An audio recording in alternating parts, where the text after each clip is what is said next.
저는 병인 박해에 대해서 알아보겠습니다. 지난 시간에 대원군이 프랑스 군의 도움을 받으려고 하다가 그것이 잘 되지 않았고 상황도 그렇게 나쁘지 않았기 때문에 프랑스 군의 지원을 필요로 하지 않았습니다.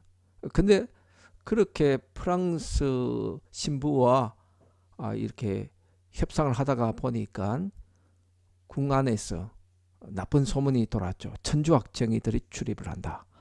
그래서 아직까지 정권이 공고하지 않는 상태 속에서 외세를 잇는다는 것이 굉장히 위험했었습니다. 그래서 그가 일부러 천주교를 박해하기 시작을 했었어요.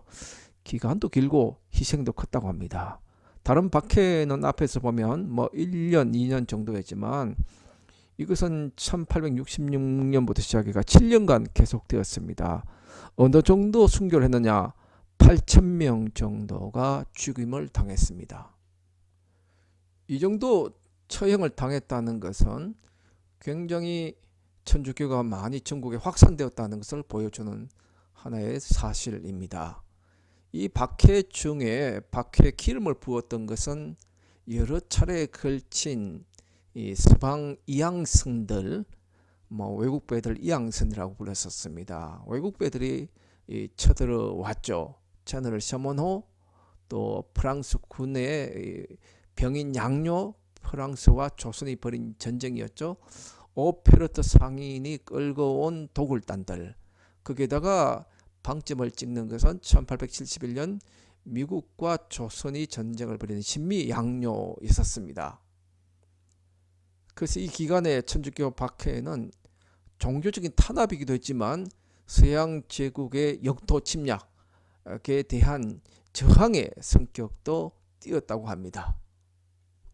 당시 천주교의 교세는 베르네 주교를 비롯해서 12명의 신부들이 와 있었고요. 교인들이 23,000명 정도 있었습니다. 베르네 신학교가 있었고 서울의 목판 인쇄소까지 있었어요. 이 정도의 성장까지 정부가 이제 방관하고 놔뒀던 거죠. 근데 갑자기 체포령이 내렸습니다. 12명 중 리델, 빼롱, 깔레 3명을 제외하고 9명이 체포됐는데 베르네 주교를 비롯해 가지고 이제 버르트니 에르, 도리, 볼레 신부는 세남태에서 참수되었고요.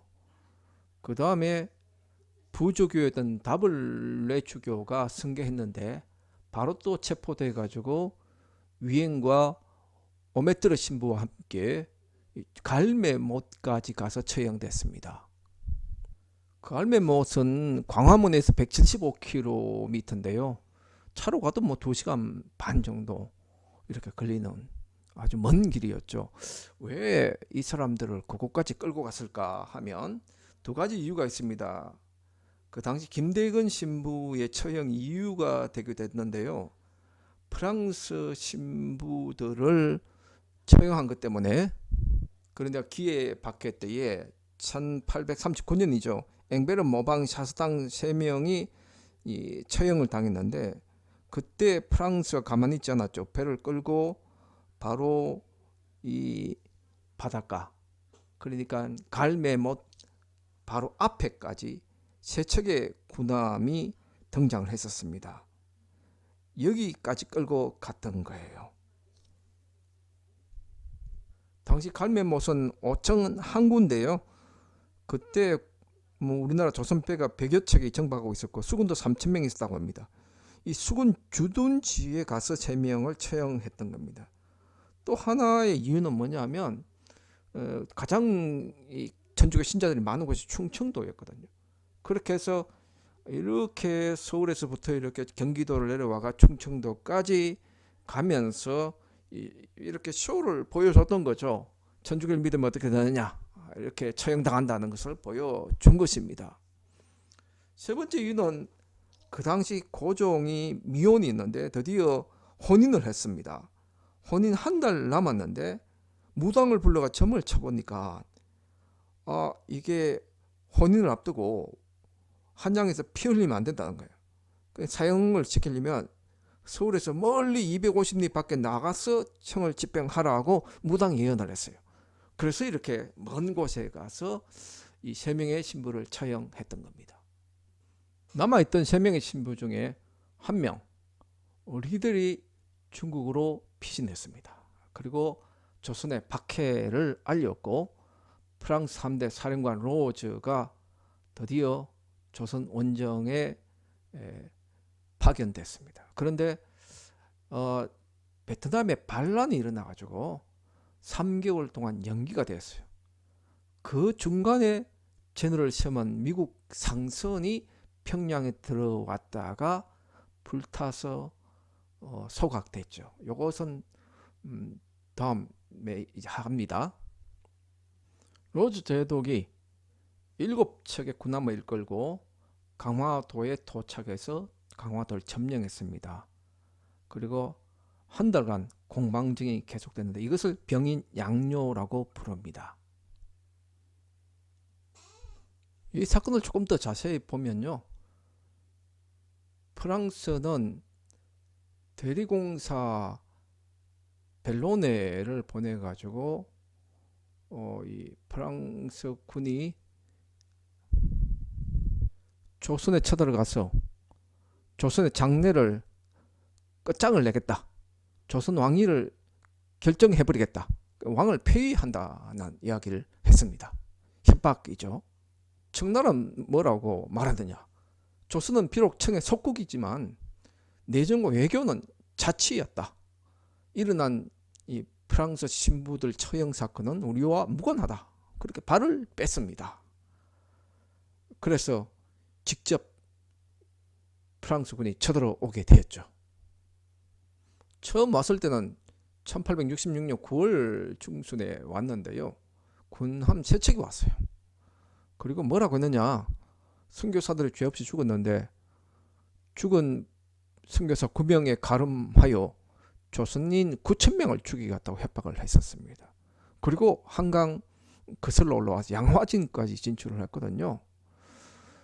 그리고 이 3척의 함대 가지고는 도무지 한양 도성을 공격하기가 불가능하다는 사실을 깨닫고 정찰하고 물러갔다가 그 다음 달에 7척이 중무장에서 왔던 거죠. 그 안에 1230명의 해병대가 타고 있었습니다.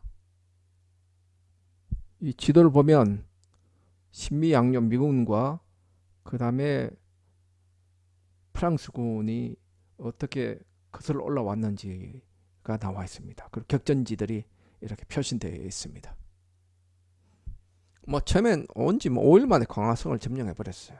그런데 양훈수 장군이 이 지역에서 아주 크나큰 공을 세우게 됩니다. 저쪽에 1230명에 비하면 절반 정도 규모였는데 549명을 이끌고 밤중에 몰래 해협을 건너서 산성, 전족 상성을 차지해서 매복을 하고 있었던 거죠. 조선 군인들이 온 걸 알고 조선족 별거 아니다 생각해서 아주 가볍게 아주 무장을 해서 160명의 해병들이 산성으로 줄레줄레 올라간 겁니다. 올라가다가 공격을 받아가지고 6명이 죽었고 30명이 부상을 당한 거예요. 그래서 로즈 제독이 깜짝 놀랐죠. 이거 무모하다. 더 이상 교전해봤자 안 되겠다 해가지고 철수를 결정을 했었습니다. 그래서 1개월 동안 점거했던 강화성에서 이렇게 도망을 가버리는데요. 도망가면서 모든 관청에다가 불을 질러버리고요. 은과 금괴가 있었습니다. 그 강화도에. 그 19상년에 그게 900kg였어요. 당시 화폐로 38,000달러, 엄청난 돈이었는데요. 이걸 훔쳐 갔었어요. 그리고 외규장각 도서 345권 가져갔는데 이건 이제 우리가 조금 대여로 이제 돌려받아서 우리가 볼 수가 있죠. 이렇게 훔쳐 갔었어요. 우리는 외규장각의 도서만 가져갔다 생각하지만 아닙니다. 엄청난 이게 19상자 900kg의 금, 은, 괴를 가지고 가는 아주 날강도들이었습니다. 이걸 우리는 돌려받지 사실 못했던 거예요. 프랑스와 조불 수호 통상조약을 맺을 때 사실 이런 거 돌려받아야 되는데 뭐 힘이 없어서 그런지 모른 척하고 지나가 버렸습니다. 프랑스군이 한 달 동안 이 강화도에 머물면서 가장 놀랐던 것은 해군 소위 후보생이던 쥐베르가 신문에 낸 기사를 보면 알 수가 있습니다. 가보니까 이 엄청난 그 화약, 대포, 총, 창, 뭐 무기들이 가득 차 있었다는 거죠. 대원군이 프랑스군이 온다는 사실을 중국으로부터 통보를 받고 대비를 많이 했습니다. 오면 틀림없이 강화도를 거슬러 한강으로 오는 것을 알았거든요. 그리고 가장 놀라운 것은 뭐냐? 너무 책이 많더라. 어마어마한 종이들을 보고 깜짝 놀랐던 겁니다. 그 이제 장서를 가지고 와가지고 파리 국립도서관에다가 보관을 했다는 거죠. 이런 사실을 보면서 자존심이 상한다고 했었습니다. 가난한 집에 들어가봤는데 다 집집마다 책이 있다는 사실이에요. 극동의 이 가난한 나라, 정말 못 사는 이 미개한 나라라고 생각했는데 글을 읽을 줄 모르는 사람이 거의 없더라. 이거 뭐 충격적인 사실이었습니다. 그리고 신문 기고에 우리가 패배했다는 거예요. 조선이 강해서가 아니고 지휘관이 실책을 범했기 때문에 우리가 물러갔다 하고 그렇게 기사를 썼습니다. 그럼에도 불구하고 정부의 보고서는 성공했다고, 우리가 이겼다고 뭐 내게 됐죠. 정부도 그걸 또 그렇게 해야지만이 위신이 서니까. 신부들의 죽음에 대해서 응당한 보복을 했다, 그렇게 평가하고 넘어갔습니다. 한 달 동안 머물렀지만 그때 이룬 것이 없었어요. 외교도 안 됐고 군사적으로는 또 6명 죽고 또 돌아갔고 박해도 중단시키지 못하고 아무것도 얻지 못하고 도망간 거예요. 대원군은 프랑스 군을 물리치고 뭐 목에 힘이 들어갔죠. 그래서 판단을 좀 잘못할 수밖에 없었습니다. 이제 우리가 서구에 이길 수 있다, 이런 자신감을 가지게 돼서 더 천주교를 박해했던 거죠. 그리고 20명 이상 천주교인을 고발해서 체포하면 관리로 임명한다고 이렇게 상을 걸었습니다. 그래서 서울에서만 407명이 체포됐는데 그중에 4분의 1은 여성이었습니다.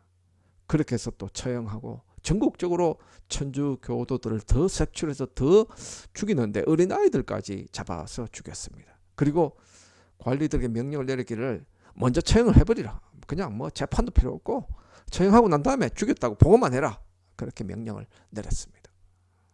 이때 서울에서 죽일 때 어디서 죽였느냐? 바로 이곳입니다.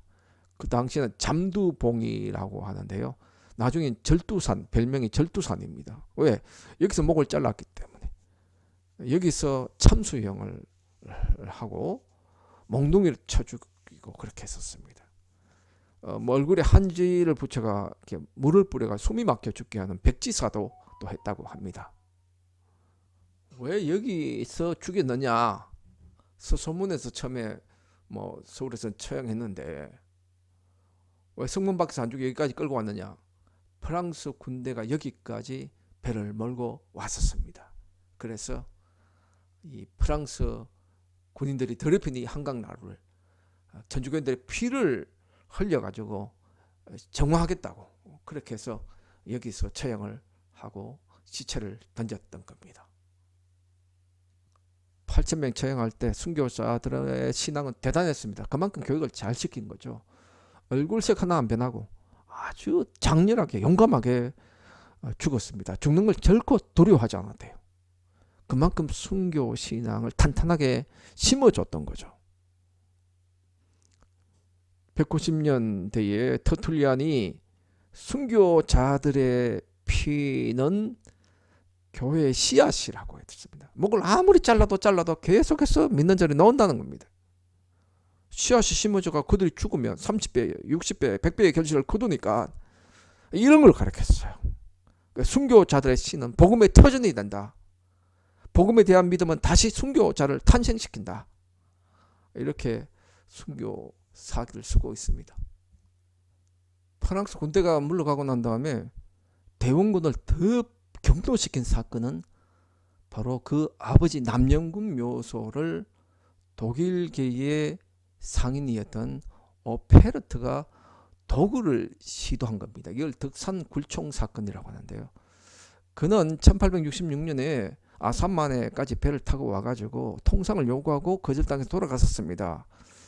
그리고 중국에 있다가 페롱 신부를 만났던 거죠. 뭐라고 제안을 했느냐? 조선인들은 아버지의 그 유골, 조상들의 유골을 굉장히 중요시 보물 취급한다는 거예요. 가문의 복을 받으려면 묘실을 잘 쓰고 조상을 잘 이렇게 유골을 모셔야 되죠. 그래서 이 대원군 부친의 유골을 가지고 이걸 가지고 통상 교섭을 한번 해보면 어떻겠느냐. 그리고 선교의 자유도 또 우리가 받을 수 있지 않겠느냐. 그렇게 제안을 했었습니다. 아주 나쁜 신부죠. 그래서 1862년 조선에 와서 묘를 파헤치고 시신을 확보한 다음에 교섭을 하려고 했었습니다. 원래 이 묘는 여기에 있는 것이 아니고 강원도 연천에 있었어요. 근데 대원군이 여기 예산군 덕산 가야산 밑에 자리에 이장을 했었습니다. 왜냐하면 지관 정만인이 이 묘를 잘 써야 된다.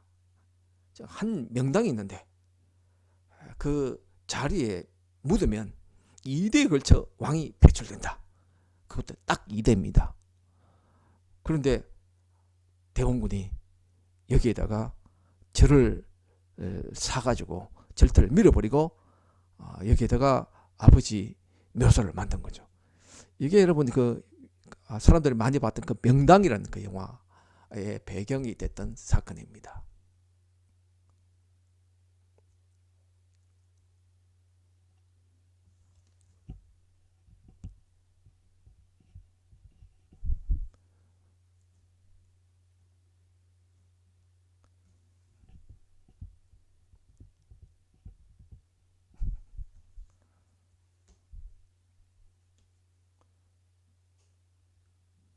오페르트는 아산만으로 서는 60명과 함께 도착을 했는데요. 오늘 꽤 시간이 걸렸습니다.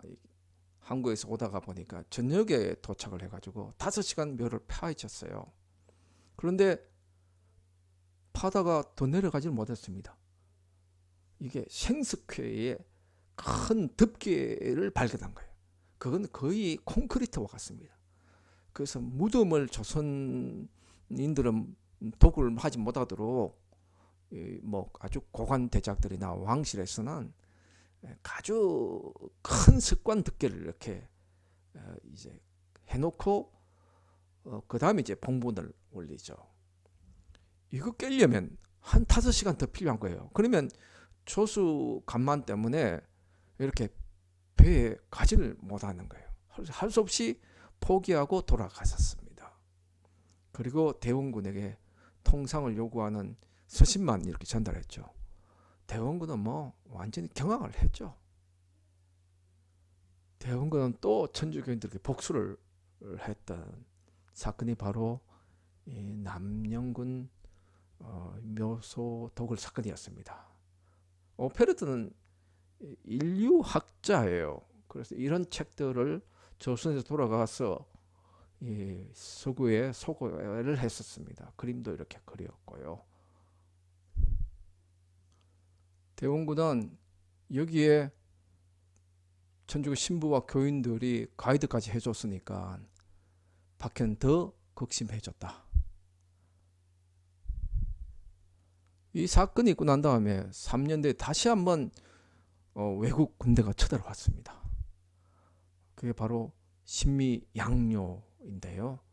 제너럴 셔먼호가 불타서 평양에서 소각됐는데 그 사건을 조사하기 위해서 로저스 제독이 4척의 군함을 이끌고 강화도를 또 점령해서 조선군과 교전을 했다가 한 달 만에 퇴각을 했습니다. 이것을 신미양요라고 부릅니다.